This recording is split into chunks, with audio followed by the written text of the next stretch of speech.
नमस्कार बच्चों, welcome back. तो हम लोग कर रहे थे चैप्टर नंबर 6 व्यापार वित्त और अंकगणित। और आज हम लोग करने वाले हैं इसका भाग नंबर 2, और जिसमें हम लोग पढ़ेंगे टाइप्स ऑफ कॉस्ट, मतलब लागत के प्रकार। लागत क्या होती है और उसके कितने प्रकार होते हैं। तो सबसे पहले हम लोग लर्निंग ऑब्जेक्टिव देख लेते हैं इसका, हमेशा की तरह। और इस वीडियो को देखने के बाद आप लागत समझ पाएंगे, लागत के प्रकार। और जो लागत के प्रकार होते हैं यानी शुरुआत लागत और परिचालन लागत, तो ये हम लोग आज देखने वाले हैं। स्टार्ट करते हैं।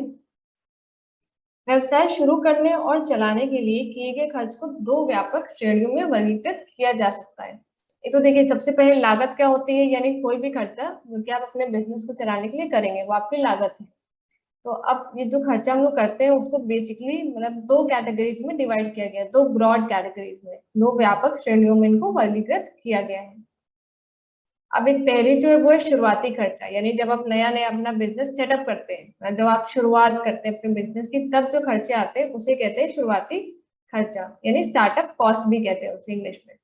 और उसके बाद एक बार आपका बिजनेस हो गया चालू, उसके बाद जो कॉस्ट आती है उसे कहते हैं परिचालन लागत, यानी आपको अपने बिजनेस या व्यवसाय को चलाने के लिए जो खर्चा करना पड़ता है उसे कहते हैं परिचालन लागत, यानी ऑपरेशनल कॉस्ट। अब शुरुआती खर्चे के जो उदाहरण हैं वो कुछ इस तरह। पंजीकरण, जैसे अगर आप अपना बिजनेस कंपनी फॉर्म में चलाएंगे या पार्टनरशिप अगर रजिस्टर कराते हैं उसे, तो उसके पंजीकरण का खर्चा आता है।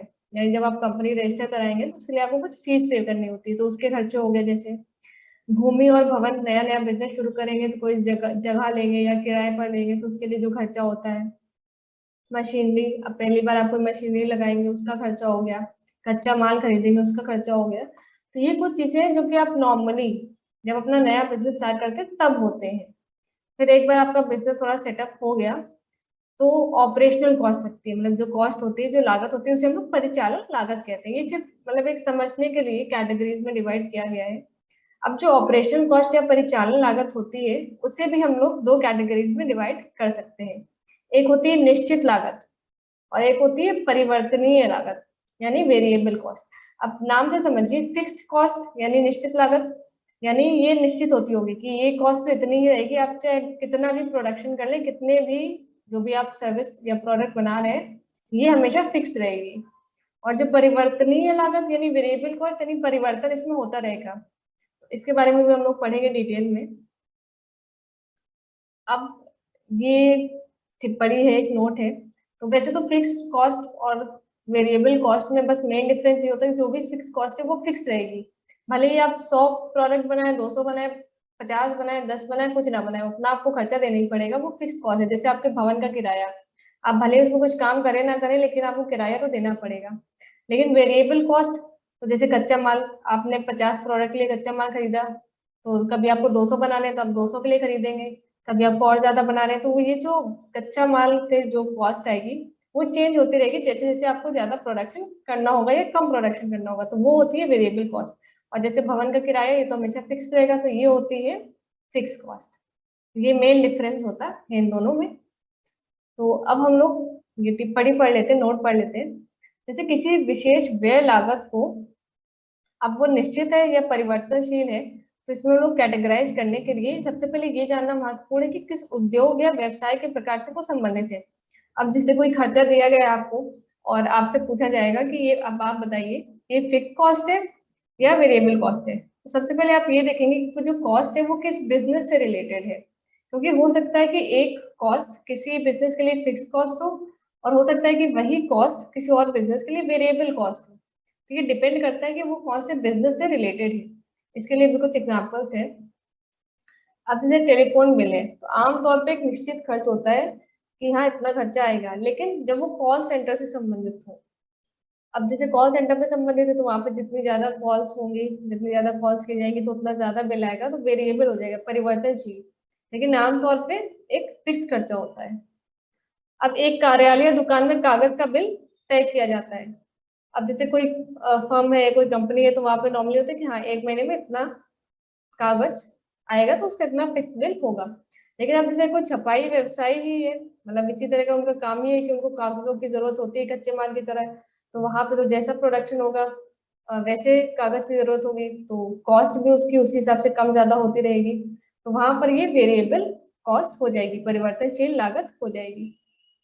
अब एक कोचिंग क्लास में स्टेशन परिवर्तनशील होती है, जैसे अब जितने ज्यादा छात्र आएंगे उतनी ज्यादा स्टेशनरी की जरूरत होगी। तो और वहीं अगर कोई कार्यालय है, कोई ऑफिस है, तो वहां पे स्टेशनरी फिक्स होगी कि हाँ इतनी स्टेशनरी की जरूरत पड़ती है।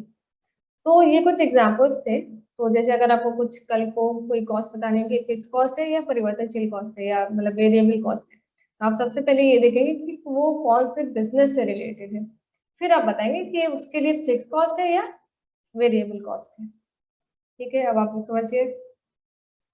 अब हम लोग एक एग्जाम्पल लेते हैं। आशा देवी के बारे में हम लोगों ने पहले भी कुछ चैप्टर्स में पढ़ा है इनके बारे में।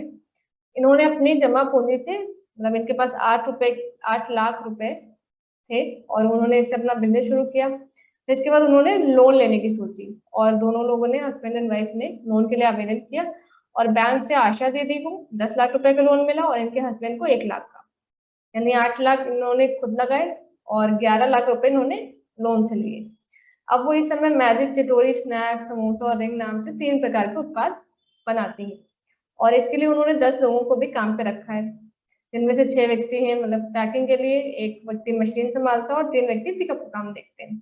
और जिन्हें वो मतलब हर महीने 6 से 10 हजार रुपए का वेतन देती है। ये है आशा दीदी। तो अब देखिए शुरुआती खर्चा इनका कितना आया। एक तो इन्होंने 8 लाख रुपए अपने खुद के लगाए और 11 लाख रुपए बैंक से लिए। तो इनका जो स्टार्टअप कॉस्ट हम लोग कह सकते हैं वो आया 19 लाख। यानी जब उन्होंने बिजनेस सेटअप किया तो उन्हें 19 लाख रुपए लगाने पड़े, तो ये उनका स्टार्टअप कॉस्ट हो गया। अब ऑपरेशनल कॉस्ट या परिचालन लागत इस समय उनकी कितनी है, जो कि वो प्रतिमाह दे रही है अपने कर्मचारियों को। जैसे प्रतिमाह 6 से 10 हजार जितना भी वो वेतन देती है वो हो जाएगा इनका ऑपरेशनल कॉस्ट। बस इसी तरह से हम लोग डिफ्रेंशिएट करते हैं कि मतलब क्या स्टार्टअप कॉस्ट है, क्या ऑपरेशन कॉस्ट है, और ये बिजनेस टू बिजनेस अलग अलग हो सकता है। तो अब हम लोग बढ़ते हैं आगे। आय विवरण, इनकम स्टेटमेंट। तो इसमें नाम से समझिए, मतलब इनकम स्टेटमेंट क्या हम लोग की इनकम है। अब यहाँ जरूरी नहीं जॉब वालों की बात नहीं हो रही है यहाँ पे, मतलब हम लोग नॉर्मली निकालते हैं कि हम लोग जो भी बिजनेस कर रहे हैं तो उससे हम लोग को कितना फायदा हो रहा है, मतलब फायदा हो भी रहा है कि नहीं, फायदा हो रहा है, नुकसान हो रहा है, हमारा कितना, कितनी हमारी इनकम है, फिर उससे कितने खर्चे हो रहे हैं, फिर हमारा प्रॉफिट कितना हो रहा है, मतलब हमारी इनकम कितनी है। तो वो निकालने के लिए हम लोग इनकम स्टेटमेंट बनाते हैं। और इसमें एक नॉर्मली एक फिक्स्ड ड्यूरेशन होती है, एक अवधि होती है, और उसमें हम लोग क्या लाभ हुआ, हम लोग को क्या हानि हुई, ये देखते हैं। जैसे हम लोग, ये फॉर्मेट है, नॉर्मल फॉर्मेट है, एक एग्जाम्पल है। हम लोग आगे और डिटेल में से पढ़ने वाले हैं उदाहरण के साथ। सुमन ने अपने ही घर से चादरें बेचना शुरू किया, मतलब सुमन है, उन्होंने एक काम शुरू किया चादरें बेचने का। अब उन्होंने 100 रुपए प्रति बेडशीट की दर से 25 चादरें वो खरीदती हैं, मतलब एक चादर की कीमत है 100 रुपए, तो 25 की हो गई 2500। और वो बेचती है डबल पे, यानी 200 रुपए प्रति बेडशीट। और उन्हें 500 रुपए उन्होंने विज्ञापन के लिए खर्च किए। तो अब हम लोग को एक इनकम स्टेटमेंट या आय विवरण तैयार करना है और उससे उनको कितनी आय हो रही है ये देखना है। छोटे से एग्जाम्पल है, आसान है, कुछ बच्चों ने अभी तक खुद ही निकाल लिया और कि हाँ इतने का फायदा हो रहा है उन्हें। ठीक है, हम लोग एक बार फॉर्मेलिटी मतलब कर लेते हैं खुद से। तो ये है फॉर्मेट। यहाँ पर क्वांटिटी आएगी, मतलब कितनी क्वांटिटी है, कितनी वो चादरें खरीदती हैं। यहाँ पर रेट आएगा कितने रुपए के हिसाब से, और यहाँ पर टोटल इन रुपीज। तो हमारी सेल्स कितनी हुई, सेल्स हमारी हुई, ये कितने रुपए, 25 चादरें खरीदी थी उन्होंने और उसे बेचा कितना, 200 रुपए पे। 200 × 25 यानी 5 हजार रुपए पे उन्होंने बेच दिया। और उनकी लागत कितनी आई थी, अब ये लागत उनकी वेरिएबल कॉस्ट है। आप लोग समझ रहे होंगे अभी तक, ये वेरिएबल कॉस्ट है, क्योंकि ये तो अब जैसे वो ज्यादा खरीदेंगे तो उन्हें ज्यादा रुपए देने पड़ेंगे, कम खरीदेंगे तो कम देने पड़ेंगे, तो ये फिक्स तो है नहीं, तो ये है वेरिएबल कॉस्ट या फिर परिवर्तनशील लागत। तो उन्होंने खरीदी कितनी, 25 खरीदी, कितने रुपए के हिसाब से खरीदी, 100 रुपए के हिसाब से खरीदी, यानी 2500। यानी उन्होंने बेचा कितने में, 5 हजार में, और खरीदा कितना, 2,500। तो वैसे अगर अभी तक देखे तो उन्हें 2,500 का प्रॉफिट हो रहा है, लेकिन 2,500 का प्रॉफिट हो गया, लेकिन उन्होंने विज्ञापन पे खर्च भी किए 500 रुपए, तो वो 500 रुपए भी हम लोग इसी से एडजस्ट करेंगे। अब 2,500 में आप 500 रुपए हटा दीजिए। अब जो प्रॉफिट आया वो इनको प्रॉफिट हो रहा है बिफोर टैक्स, यानी अभी टैक्स उन्होंने पेमेंट नहीं किया, मतलब ये टैक्स भी एक टॉपिक है, ये हम लोग बाद में करेंगे फुर्सत में कभी। लेकिन अभी सिंपली इस समय उनका प्रॉफिट है 2000 का। और ये जो सेल्स से कॉस्ट माइनस करने के बाद जो आता है उसे हम लोग कहते हैं ग्रॉस प्रॉफिट। और ग्रॉस प्रॉफिट से हम लोग माइनस करते हैं फिक्स कॉस्ट, तब हम लोग का आता है प्रॉफिट बिफोर टैक्स। तो ग्रॉस प्रॉफिट हमारा आ गया था 2500, और उसके बाद फिक्स्ड कॉस्ट हम लोग की कितनी थी, 500 रुपए। ये फिक्स कॉस्ट क्यों है, क्योंकि आप लोग समझ गए होंगे अभी तक, क्योंकि ये तो विज्ञापन के लिए दिया है 500 रुपए। अब विज्ञापन तो फिक्स है, अब विज्ञापन तो ऐसा है नहीं कि आप 125 चादरें बेचें या 20 चादरें बेचें। विज्ञापन तो जितना आप देंगे, जितने मतलब जो भी पोस्टर लगवाएंगे या जैसे भी करेंगे, वो तो वैसे ही रहेगा। तो ये फिक्स कॉस्ट है। तो ग्रॉस प्रॉफिट से हम लोग माइनस करेंगे फिक्स कॉस्ट, फिर आ जाएगा हमारा फाइनल प्रॉफिट बिफोर टैक्स। और तो यहाँ पर उनकी आय कितनी है, 2000 रुपए। सिंपल। आपके लिए अभ्यास कार्य, अब आप लोग समझ गए हैं क्या कैसे करना है, कैसे आय विवरण तैयार किया जाता है और किस तरह आय की गणना की जाती है। ये क्वेश्चन वैसा ही है जैसा कि अभी हम लोगों ने उदाहरण किया है, तो आप लोगों को कोई दिक्कत नहीं आएगी। आप एक बार जरूर ट्राई करिएगा, तो आपको भी क्लियर हो जाएगा कि किस तरह आय विवरण बनाते हैं और किस तरह आय की गणना करते हैं। छोटा सा क्वेश्चन है, सिंपल से, ज्यादा आपका समय नहीं लेगा।